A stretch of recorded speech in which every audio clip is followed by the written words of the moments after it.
Hola, ¿cómo están? ¿Cómo están? Ah, ¿cómo está el Zoom? No, no, si no es nada despedida de soltero, soltera.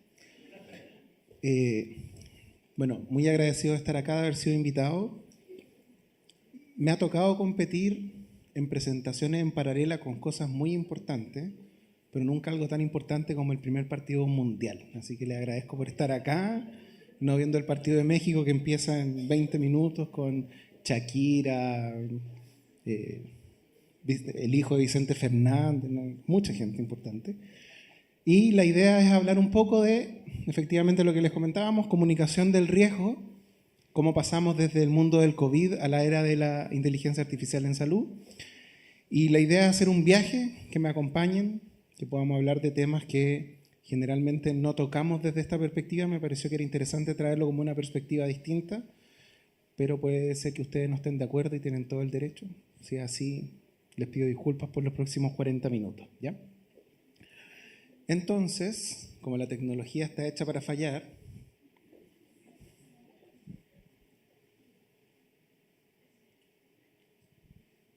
ahí sí. Ya, vamos a hacer una dinámica para que despierten después del almuerzo. Supongan, cada uno de ustedes, que tienen un familiar o ustedes mismos tienen que someterse a una cirugía compleja. ¿Ya? Me imagino que a todos nos ha pasado, por eso estamos acá. Entonces quiero que levanten la mano quienes escogen la opción A, que entrega un 90% de supervivencia, frente a una opción B que entrega un 10% de mortalidad. Levanten la mano los que creen que la opción A es la que escogerían para esta cirugía propia o de un cercano. Casi todos. Wow. ¿Pero por qué bajan la mano? Suban la mano, suban la mano. Mientras le toman la foto, suban la mano para la foto. Ya, ¿y por qué alguien querría compartir por qué escogería la opción A por sobre la B, hacia el aire?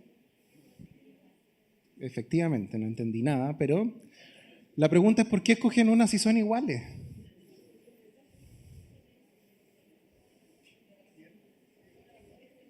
Gracias, generalmente tengo razón, es un problema. Pero... Entonces, todos cogemos la opción A. Yo también, cuando estaba haciendo el PPT dije, obvio que la opción A. Y escogemos la opción A porque a pesar de que son iguales y jugamos a que somos seres racionales, no somos seres tan racionales. ¿Están de acuerdo con eso? ¿Sí? Más o menos. Y me voy a poner un pelín latero, le pedí disculpas de antemano. Vamos a hablar un poco de la racionalidad limitada, que tiene que ver con esta incapacidad que tenemos de tomar decisiones racionales, si no la mitad del público hubiera dicho la opción A, la otra mitad hubiera dicho la opción B. Es una teoría que se basa en estos tres autores a los que yo quiero mucho porque me han permitido, entre otras cosas, estar sentado ahí hace un par de años recibiendo un cartoncito. Por una parte, nosotros somos seres que tenemos racionalidad limitada porque no tenemos la posibilidad de evaluar todo lo que está pasando nunca. Entonces, una de las primeras cosas que dicen estos tres autores es que tenemos información incompleta. Tenemos información incompleta porque nunca sabemos cuáles son todas las alternativas para tomar una decisión y tampoco tenemos la posibilidad de comprender completamente el entorno en el que nos rodeamos, que está lleno de vericuetos, vicisitudes y todas esas palabras rimbombantes, ¿ya? Por otro lado, y esta es la promesa de la IA, que yo no sé si se va a cumplir, espero que si la IA me está escuchando, yo te quiero mucho, IA. Obvio que se acuerda. Soy Félix y te quiero mucho. Tenemos una capacidad cognitiva limitada. No estamos hablando de nadie en particular, de ningún político de turno, no, en general. El cerebro tiene restricciones físicas, biológicas, que impiden que tengamos memoria infinita, capacidad de cálculo infinito, no somos un computador. Y tampoco tenemos, por lo tanto, la capacidad de evaluar todas las alternativas que no conocemos, pero si las conociéramos tampoco tenemos la posibilidad de hacerlo. Y el tercer punto, al igual que esta presentación, es que tenemos tiempo limitado, ¿cierto? La mayoría de las ocasiones tenemos que tomar muchas decisiones de manera rápida y tampoco es factible dedicarle todo el tiempo a la toma de decisiones como uno quisiera. Tampoco es tan bueno, ¿sí? Si no, uno después termina dilatando la decisión y nunca ocurre y no pueden ir a ver el mundial, ¿ya? Entonces, tenemos racionalidad limitada, tenemos por una parte información incompleta, punteros que no funcionan, capacidad cognitiva limitada y tiempo limitado. ¿Qué tiene que ver todo esto con lo que estamos hablando? ¿Alguien se imagina? Se llama comunicación del riesgo, no es tan sorpresa lo que viene después. Entonces, ¿cómo decidimos? Si no somos seres que razonan y toman decisiones de manera racional, ¿cómo tomamos decisiones entonces? Estos mismos tres autores plantean que tenemos una solución evolutiva casi, que son las heurísticas. ¿Alguien de acá viene del mundo de la computación? ¿Se les suena el término heurística? No tiene nada que ver con eso. ¿Qué son las heurísticas? Son reglas mentales que son simples o atajos que hemos desarrollado de manera cognitiva que utilizamos para tomar estas decisiones de manera rápida y que nos permite que cuando no tomamos este procesamiento de probabilidades y toma de decisión muy racional, podemos actuar. Como por ejemplo, yo sacarme la chaqueta porque acá arriba hace calor.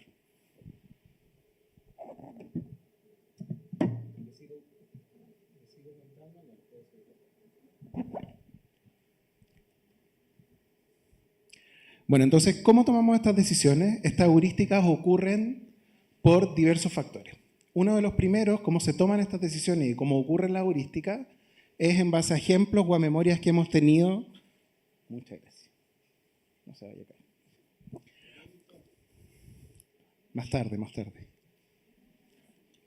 En base a algunos ejemplos o memorias, ¿ya? Yo me siento en la silla, no porque tome la decisión de que la silla va, no les voy a decir mi peso, va a soportar mi peso, que tiene apoyabrazos, entonces voy a quedar cómodo, sino que silla humano se sienta, sentarse en la silla, ¿sí? Otra de las formas que tenemos para tomar decisiones son los estereotipos. No voy a explicar ninguno de los estereotipos, ustedes se imaginan qué es lo que pasa cuando uno ve determinadas personas, determinadas situaciones, uno dice, esto va a pasar tal cosa, tomo decisiones. Y por otro lado, en base a algunas cosas que sabemos. Entonces, si yo, por ejemplo, les dijera, ¿cuánta gente hay en este auditorio? ¿Cuántos creen que hay más o menos de un determinado número? Dependiendo de ese número, ustedes pueden tomar una decisión. Si yo les digo, hay menos de 200 personas, no todos van a decir sí. Si les digo, hay más de 10 personas, todos van a decir que sí. Pero si yo les digo, hay 62, bueno, es más difícil tomar esa decisión. Entonces, la decisión la vamos tomando en torno a lo que sabemos. Y eso implica de por qué si alguno de ustedes fuese caminando por acá, por el pasillo y ve ese perro, no va a tomar la decisión de, este perro es negro, un Doberman, probabilísticamente es probable que me muerda porque yo soy un adulto. No.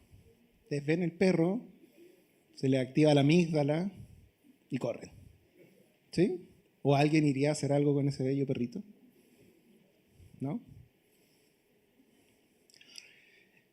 Entonces, como somos seres humanos que no tomamos decisiones de manera racional, que basamos lo que hacemos en base a lo que conocemos o lo que hemos vivido, necesitamos tener un mecanismo que nos permita avanzar en el mundo incierto que vivimos.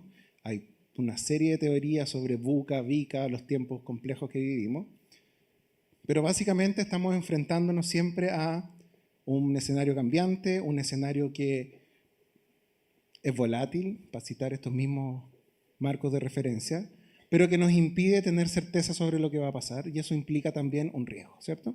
¿Sí? Estoy perdiendo su atención. No puedo competir con Shakira. Entonces, ¿qué entendemos por riesgo? Y esto es la base de todo lo que yo voy a hablar. La mayor atención en esta media diapo, por favor. Yo vengo del mundo, antes de entrar al mundo de la salud, venía del mundo de la ciencia y la tecnología pura y dura. Y ahí trabajé un tiempo en el mundo de los riesgos de desastre. Y cuando llegué al mundo de la salud, me enteré de que había riesgos positivos. Lo que yo encontré que era loquísimo.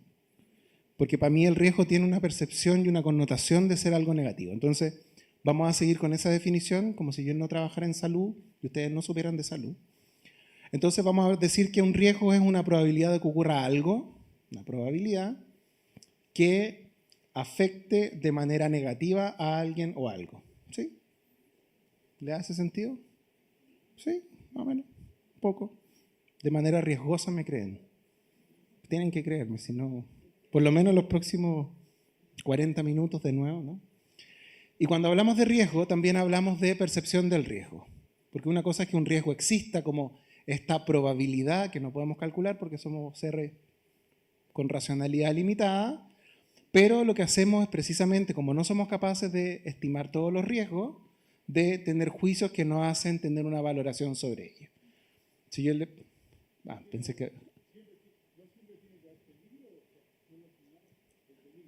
No necesariamente un peligro, pero en términos prácticos, para la definición de ahora y de la presentación, después podemos discutirlo, el riesgo tiene que ver con la probabilidad de que le ocurra algo a alguien. Ese alguien va a ser más riesgoso dependiendo de la vulnerabilidad que tenga, ¿no?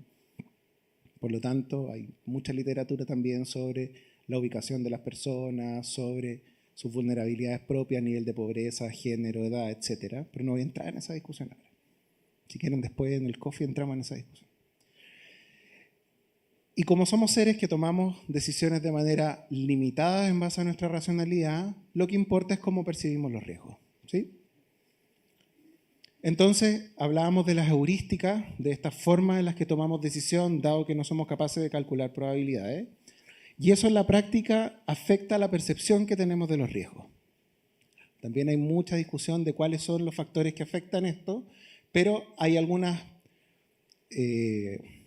afirmaciones que ya se han estudiado y que dicen que, por ejemplo, nosotros consideramos que mientras más importantes los riesgos, o mientras más probable es que ocurra un riesgo, más importante lo considero yo. O sea, por ejemplo, si yo les digo es más importante prepararse para que nos caiga un meteorito acá o para un terremoto, lo más probable es que todos digamos el terremoto, porque en Chile hay un terremoto grande cada 10 años, pero en realidad sí, creo que es más importante. ¿Cuándo? No sabemos, a lo mejor un meteorito, no, esta estructura aguanta un terremoto, pero no un meteorito, ¿cierto?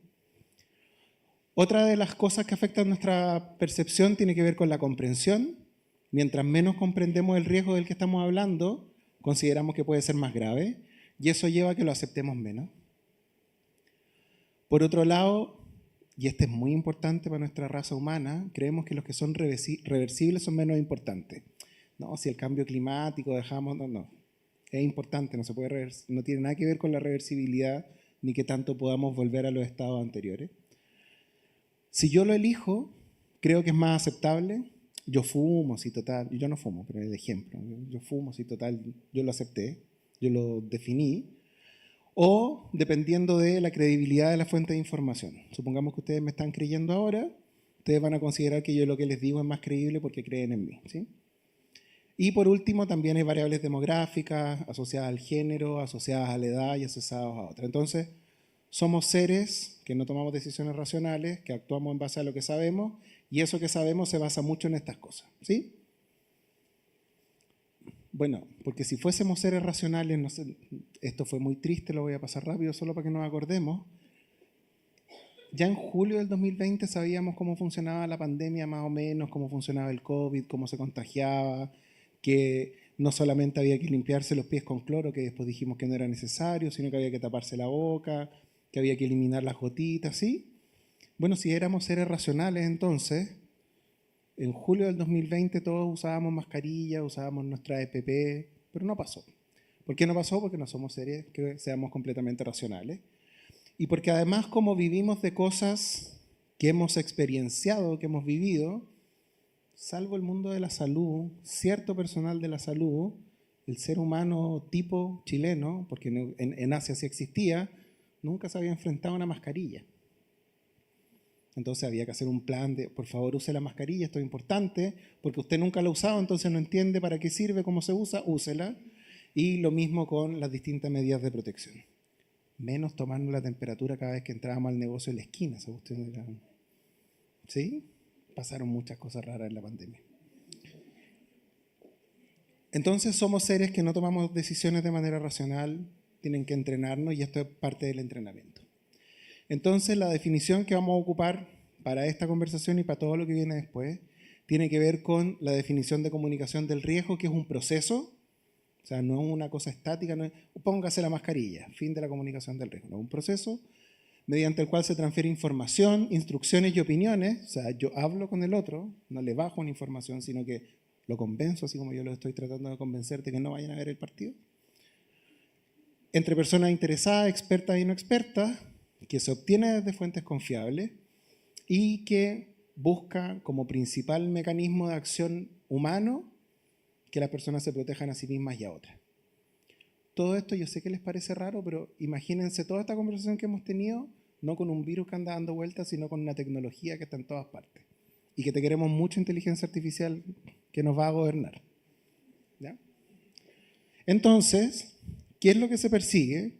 Y esto es lo que quiero dejarles como mensaje en el resto de la presentación. Mediante la comunicación del riesgo, lo que uno persigue es que las personas que estamos acá sepan cuál es el riesgo que enfrentan, quieran de alguna forma enfrentar ese riesgo, pero que sobre todo puedan. Para llevarlo a la discusión del COVID y con esto alejarme del COVID para siempre, aunque probablemente alguien tiene COVID y si está vacunado no lo sabe, que es bueno, necesitábamos que la gente supiera cómo era el bicho. Es un virus, pero yo digo bicho, no se enojen conmigo. Les dije que no venía del mundo de la salud. Que quieran usar los mecanismos de protección y que puedan usar los mecanismos de protección. Una persona puede entender cómo es el virus, puede querer usar la mascarilla, pero si no tiene acceso a una KN95 no puede protegerse. ¿Sí? Esas son las tres medidas. Entonces ahora el viaje maravilloso por el que yo los quiero llevar es por esto asociado a la inteligencia artificial. ¿Les parece? ¿Sí? ¿Se parece a algo que ustedes ya vivieron? Ahora ya tienen en su heurística cómo funciona una pandemia y cómo funciona la comunicación del riesgo. Bueno, y la IA. Evidentemente la IA hecha por la IA. Yo no tengo la habilidad de hacer ese tipo de ilustraciones. Esto es como la IA se ve, ¿eh? Yo sé que las IA no piensan, todavía querida IA. Yo sé que no piensan, pero esto es lo que la IA dice que la IA hace cuando uno le pregunta a la IA qué es lo que la IA hace, de manera amigable. Y no se aleja tanto a lo que uno le pide a la IA cuando le pide a la IA que te diga un poco más ñoñamente qué es lo que hace. Entonces yo voy a partir de la base de que nadie sabe lo que es una inteligencia artificial, que todos la están usando. ¿Quién está usando alguno de los modelos de inteligencia artificial? Todo. Ya que dejen arriba la mano los que además saben cómo funciona la inteligencia artificial. Oh, shame on you. Bueno, básicamente, no hay nadie que sea experto en inteligencia artificial acá, ¿no? Ya, ok. Qué bueno. Entonces me van a tener que creer. Lo que hace una inteligencia artificial, y lastimosamente no funciona el puntero, pero ustedes ven que en una primera parte, en la columna de la izquierda, tenemos inputs, que son datos.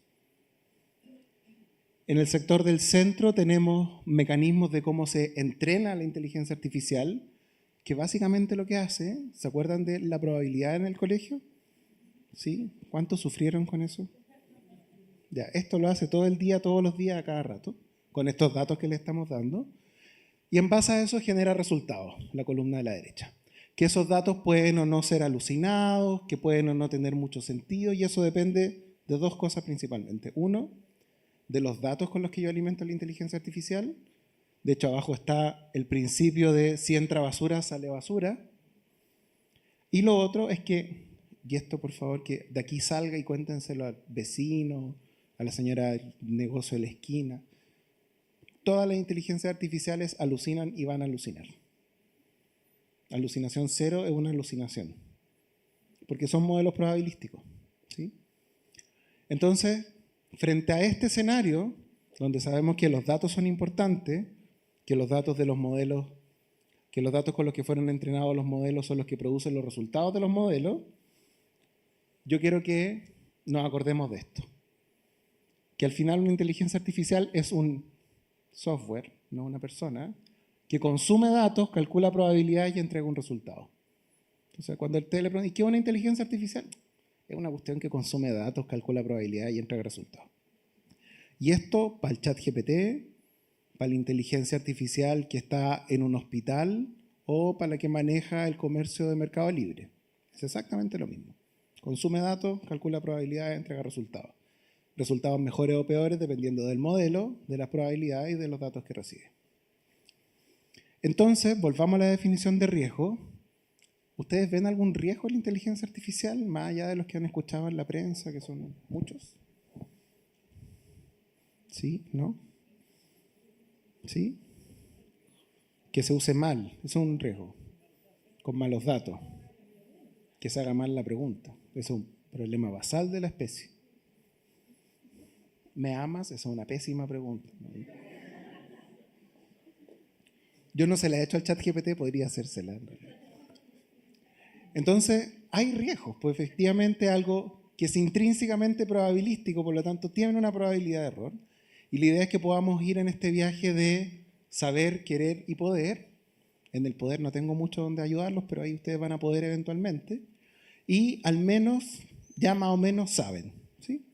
O sea, cuando ustedes se sienten en su computador viendo el resto de los partidos del Mundial en paralelo, yo asumo que todos vemos el Mundial, ¿cierto? Soy solo yo. No. Bueno, los invito a ver el Mundial, ¿no? Ustedes estén jugando ahí con su ChatGPT, Claude, Gemini, DeepSeek, no sé si hay alguien aquí del mundo más chino, DeepSeek.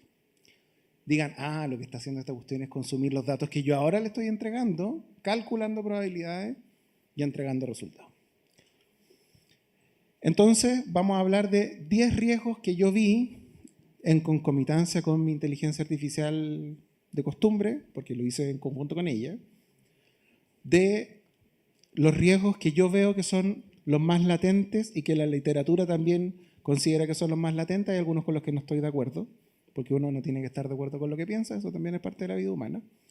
Y el primero, que efectivamente el que todo nos salta a la cabeza, es cuando yo tenga diagnósticos incorrectos por sesgo en los datos. Todos hemos escuchado de esto, sabemos qué significa, ¿sí? Más o menos, ¿no? Si los algoritmos se entrenan con datos, depende de los datos que yo le entregue, los resultados que me van a entregar.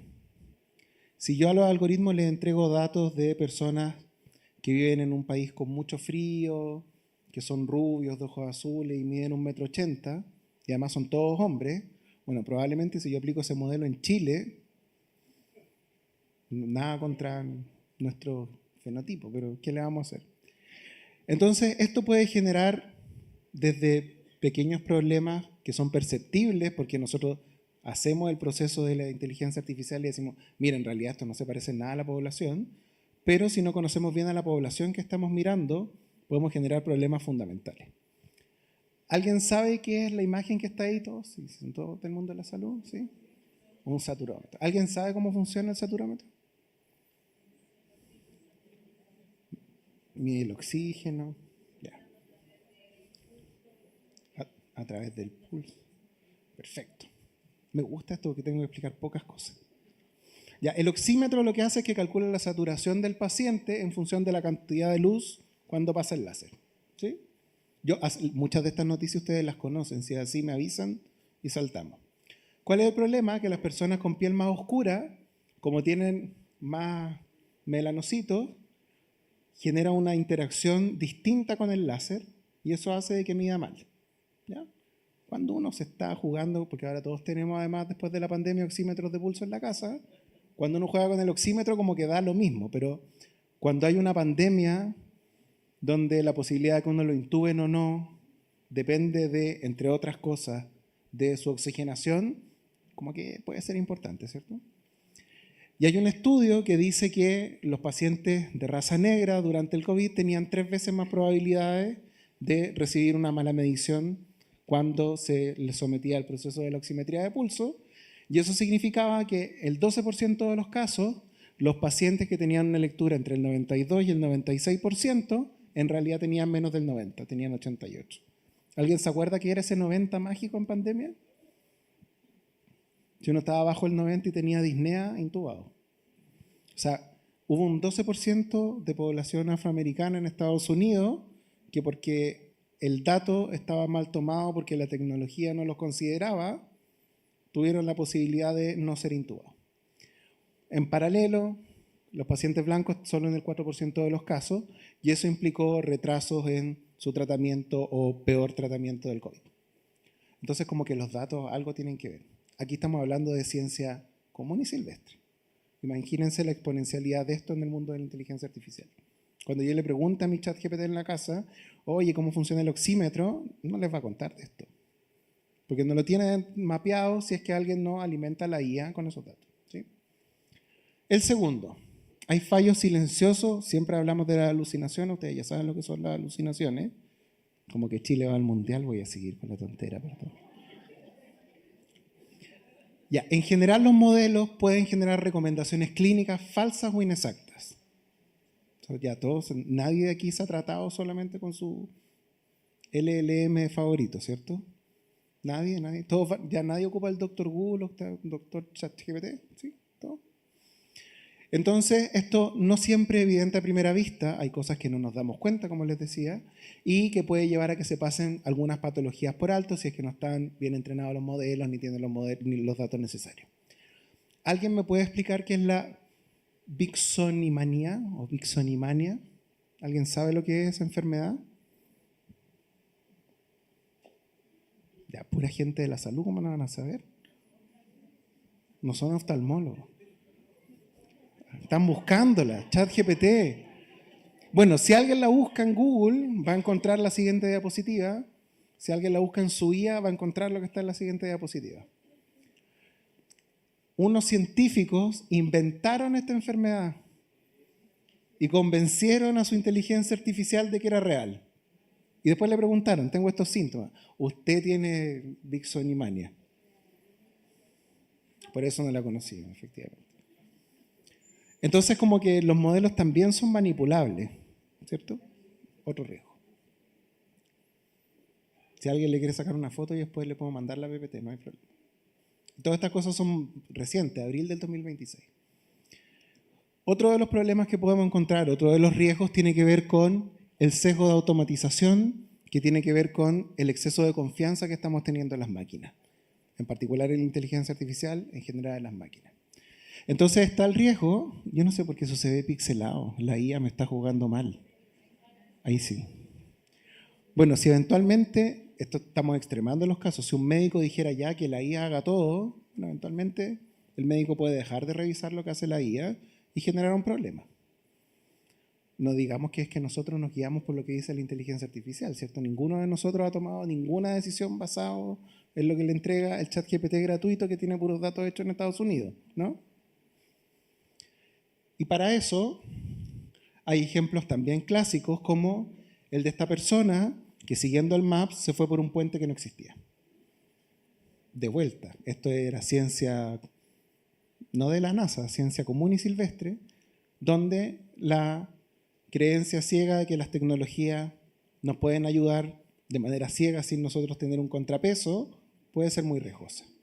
Entonces, de vuelta, cuando la IA además es complaciente y nos habla con cariño y siempre nos encuentra la razón, al menos la mía, no sé la de ustedes, es peligroso. Hay un riesgo. La pregunta es cómo vamos abordando estos riesgos. Esa va a ser la charla del próximo año, así que no se la pierdan. Hay algunas correlaciones espurias. Este es un concepto que a mí me encanta,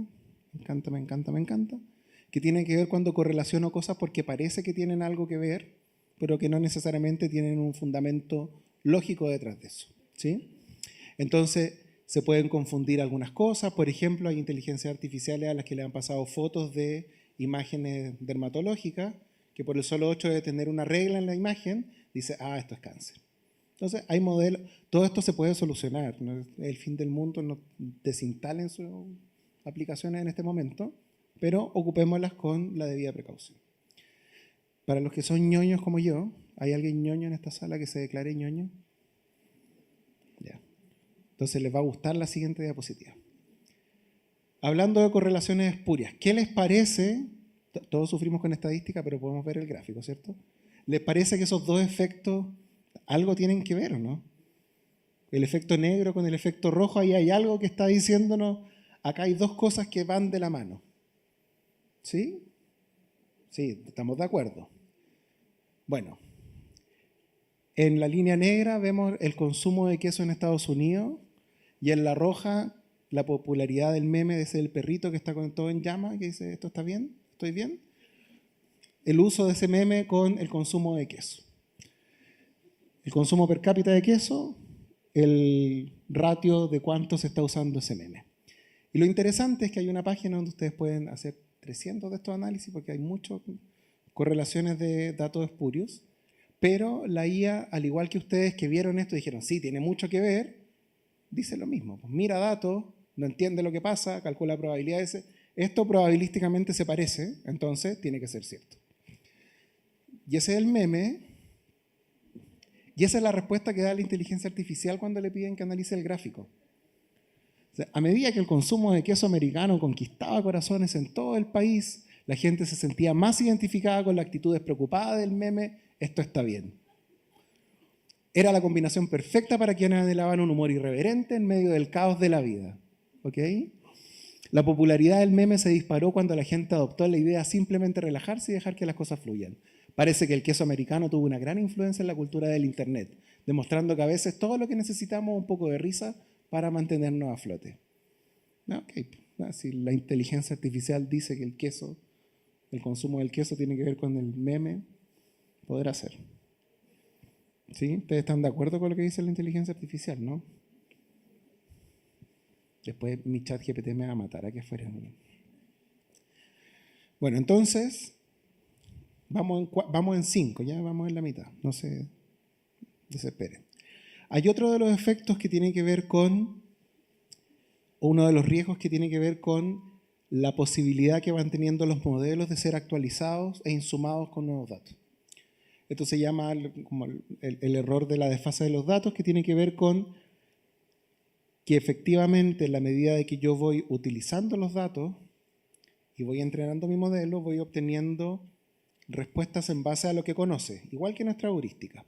Entonces, ¿qué pasa, por ejemplo, si yo le preguntaba, si hubiese existido una inteligencia artificial cuando estábamos en noviembre del 2019, yo le entregaba mis datos, me iba a decir, mire, en realidad lo que usted tiene es una gripe de libro, probablemente una cepa de la influenza A o B, un poco agresiva, vaya a su casa, descanse, tómese un paracetamol, tome mucho líquido, y esto de que haya perdido el olfato y el gusto debe ser algo raro.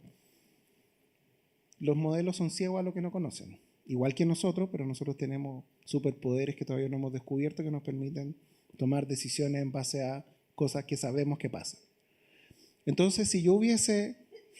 Salud, COVID.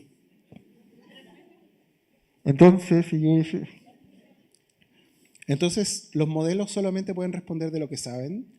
Esto en parte influencia las alucinaciones, pero también ceja la respuesta. ¿Sí? Vamos a las 6. No lean. Esto es algo de lo que más hemos hablado en los medios de comunicación en general, que tiene que ver con los datos. En la medida de que las empresas, las instituciones o quienes están entrenando modelos de inteligencia artificial van entrenando sus modelos, van recolectando datos y los van, esperemos, resguardando, no solamente agrupando, pero nosotros también estamos permanentemente insumando a los modelos con lo que les decimos. Alguien acá, y sean sinceros, yo me voy a tapar los ojos para no verle las caras, ¿quién le ha subido un examen a alguno de sus modelos de inteligencia artificial? Un PDF o una imagen, ¿no? ¿Segura? No, segura no. Una. No, ¿verdad que no le íbamos a...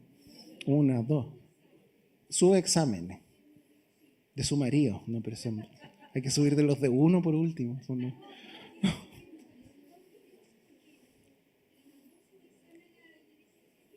¿Ya?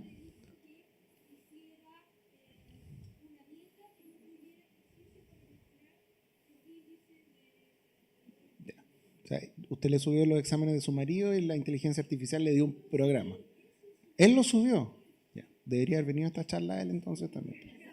Entonces él subió sus exámenes, la IA le dijo, oiga, siga este plan. Me parece bien, pues, un beneficio. La pregunta es, ¿qué pasó con ese dato después? ¿Confiamos en que la empresa benévola no está reentrenando a su modelo y no tomó este dato y lo puso en un lago de datos para eventualmente reentrenarla y que alguien, un hacker simpático, algún día le pregunte, oye, ¿tú conoces al esposo? ¿Me puedes dar sus datos? Y le entregue la información? No lo sabemos. Otro riesgo. Entonces, como necesitamos muchos datos, hay muchos datos que creemos que están seguros y que esperamos que estén seguros y que eventualmente se podrían filtrar. Lo mismo con lo que pasa a nosotros.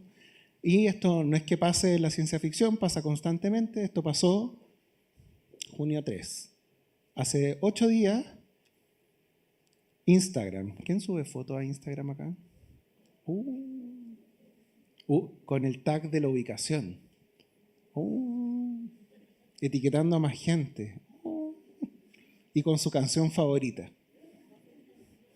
O sea, yo le estoy diciendo a Instagram, este soy yo, me junto con Pedrito, nos gusta escuchar Soda Stereo y estamos en la Facultad de Economía de la Universidad de Chile. Hashtag riesgo de la IA.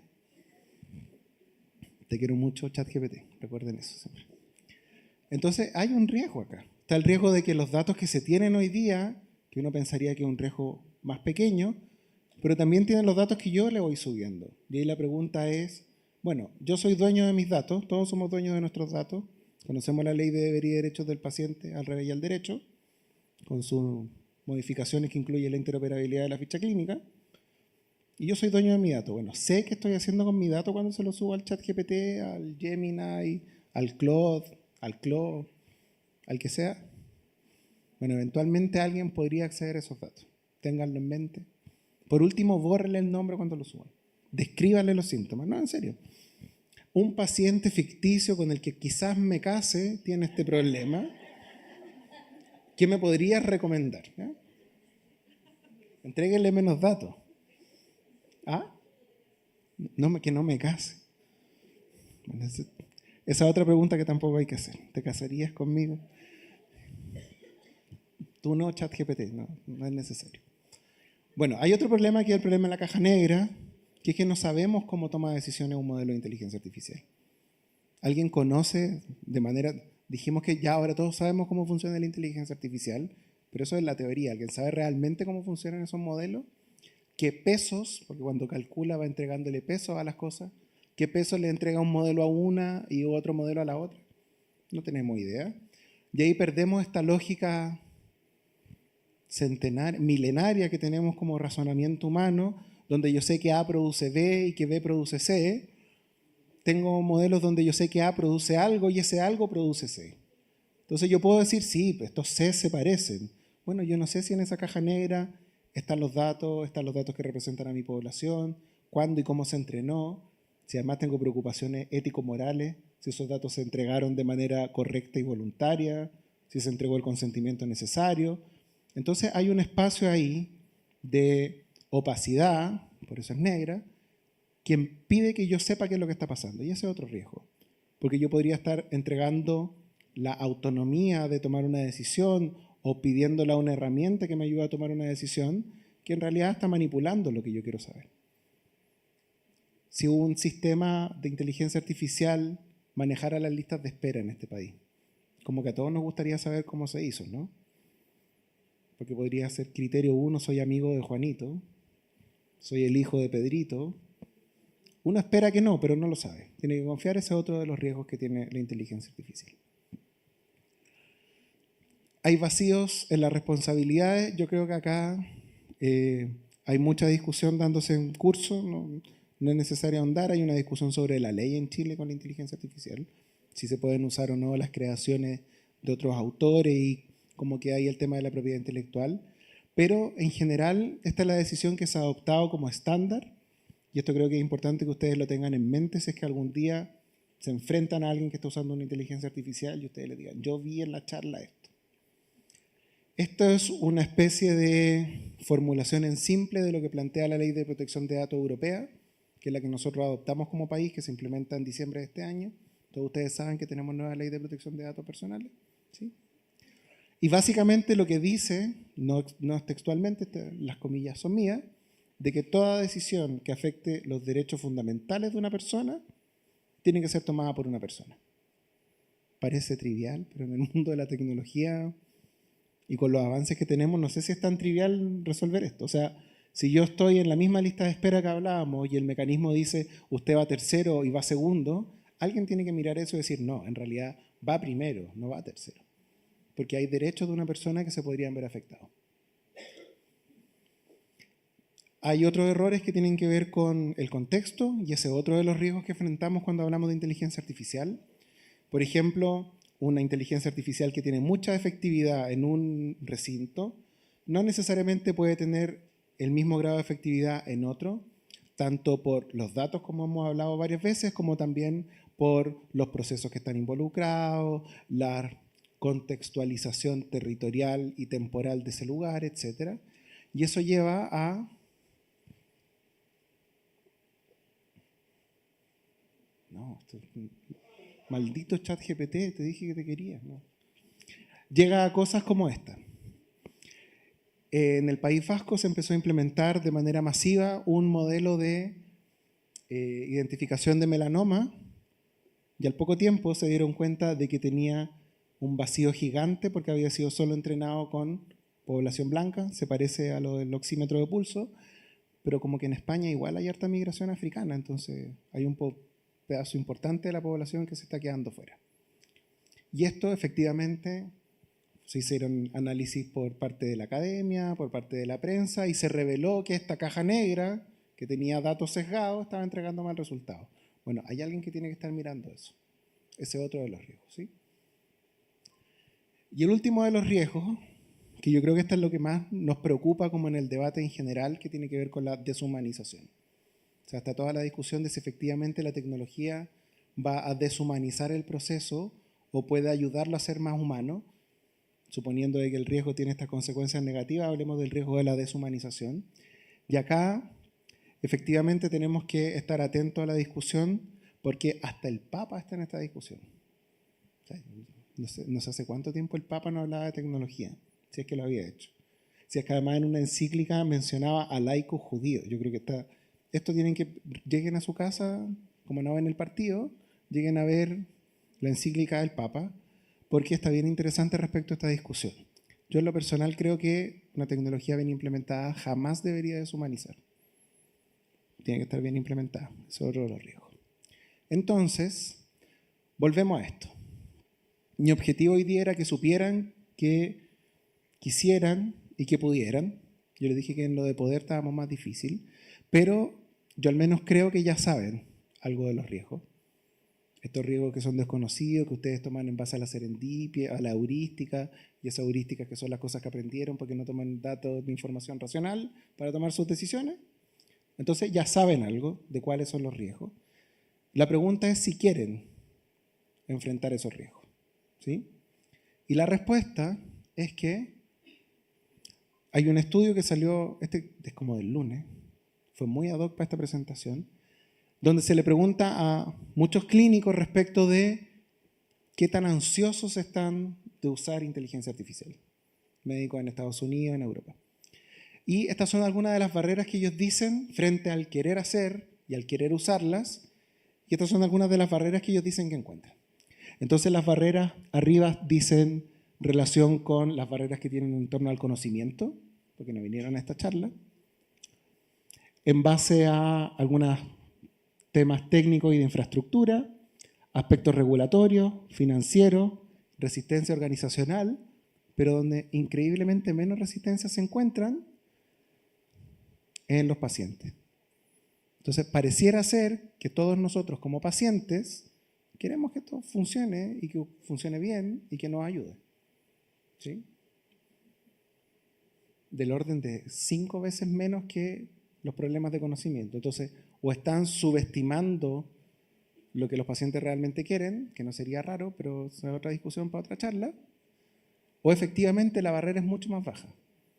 Los pacientes efectivamente quieren que estos modelos mejoren los procesos, mejoren la toma de decisión, apuren los procesos, lo hagan más eficaces e incluso más eficientes. Y para poder, yo dije que íbamos a tratar de ayudar, pero que no sé cuánto podemos ayudar en el poder. Hay varias cosas que son necesarias. Lo primero es que efectivamente haya datos. Hemos hablado, ya sabemos que son datos, se calculan probabilidades, generan output.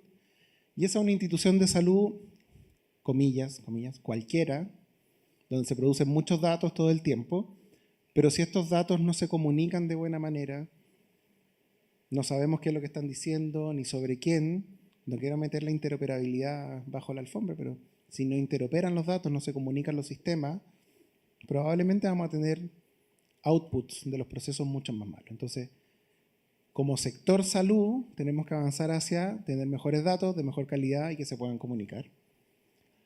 Porque eso va a repercutir, además de la inteligencia artificial, que parece que está allá adelante, pero también en cosas más prácticas, como en disminuir las listas de espera, en disminuir la desigualdad en la salud, en disminuir la fragmentación de la información y en lo que yo estoy tratando de dejar como imagen gráfica en todo lo que estoy tratando de decirle en cualquier lugar. Cuando me vean van a volver a ver esta diapositiva.